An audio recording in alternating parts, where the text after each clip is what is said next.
জনাব স্পিকার ও deputy speaker, his Excellency's,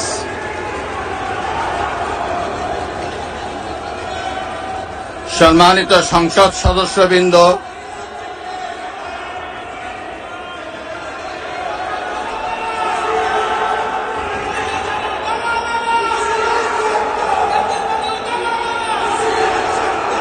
আমন্ত্রিত অতিথিবৃন্দ,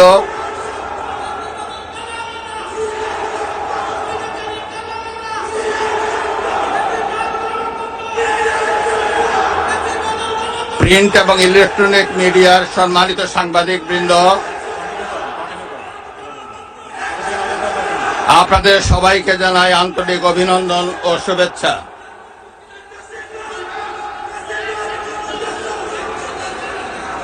জনাব স্পিকার,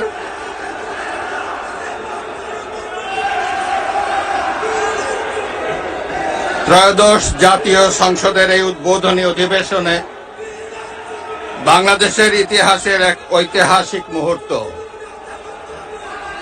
হাজারো শহীদের রক্তের সিঁড়ি বেয়ে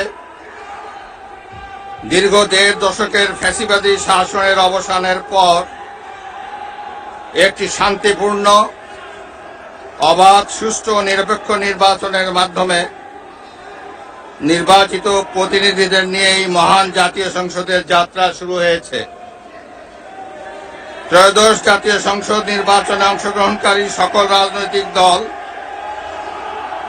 এবং এই নির্বাচন আয়োজনের সঙ্গে সংশ্লিষ্ট সকলের প্রতি আন্তরিক অভিনন্দন। অবাধ, সুষ্ঠু ও নিরপেক্ষ নির্বাচন আয়োজনের জন্য নির্বাচন কমিশন, মাঠ প্রশাসন, আইন শৃঙ্খলা রক্ষাকারী বাহিনী সহ প্রজাতন্ত্রের কর্মচারীদের নিরলস পরিশ্রম এবং নির্বাচনে অংশগ্রহণকারী সকল রাজনৈতিক দল ও ব্যক্তি, আন্তরিক উদ্যোগ এবং সাধারণ জনগণের স্বতঃস্ফূর্ত অংশগ্রহণ গণতন্ত্রের ইতিহাসে একটি উজ্জ্বল দৃষ্টান্ত হয়ে থাকবে। বিএনপির চেয়ারম্যান জনাব তারেক রহমানের নেতৃত্বে বর্তমান জাতীয় সংসদে বিএনপি ও সমমনা দলগুলোর 2/3 বেশি আসনে বিপুল ভোটে জয়লাভ করেছে।